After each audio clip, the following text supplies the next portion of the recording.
Hello, I'm United States Senator Saxby Chambliss, and thank you for tuning in today to our weekly YouTube address. I have just returned to Washington along with my colleagues after being back home in Georgia for the August recess. During this time, Senator Isakson and I took advantage of the break to do 7 town hall meetings on every corner of our state.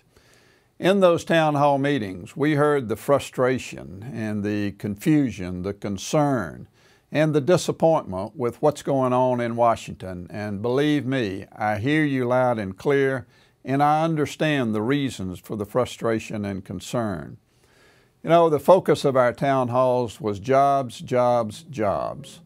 What's it going to take to get this economy going, to put people back to work and create the new jobs needed for those individuals who are coming out of our high schools, our technical colleges, as well as our colleges and universities around the state.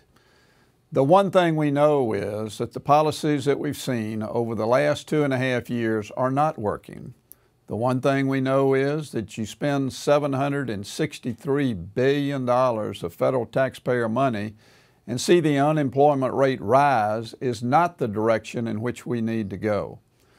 What we need to do and what we heard from people around the state is that we need to incentivize the private sector to create these jobs in order to put people back to work and have those jobs available for our graduates coming into the workforce. How do we need to do this? Well, the one thing that Senator Isakson and I heard loud and clear is the fact that we have too many regulations coming out of Washington that are like throwing a wet blanket on our economy. We need to stop the proliferation of regulations coming out of Washington that don't improve the job market, but really do handicap the job market. Secondly, we need to totally revamp our corporate tax code. We need to eliminate deductions and tax credits and lower corporate rates, which we can do. And we can make sure that our corporations in Georgia and everywhere else in America can be more competitive in the international marketplace in which they operate. But we've got to have a total reform of the tax code. The other thing that will help our economy is to slow down and really reduce the spending coming out of Washington.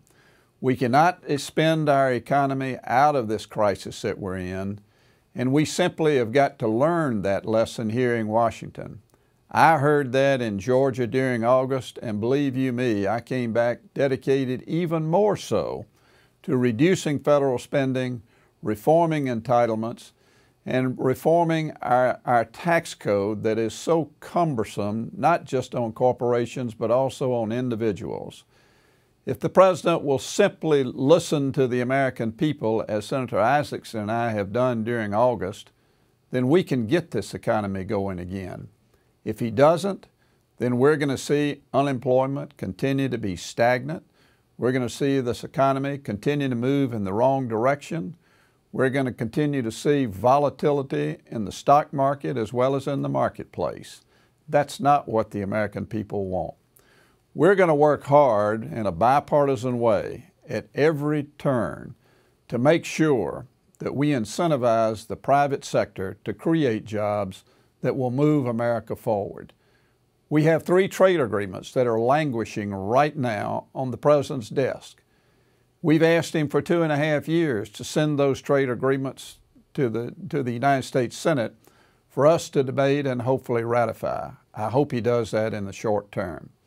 These are the types of things that will strengthen our economy, and I hope we can see leadership at every level of the federal government to get this economy going again.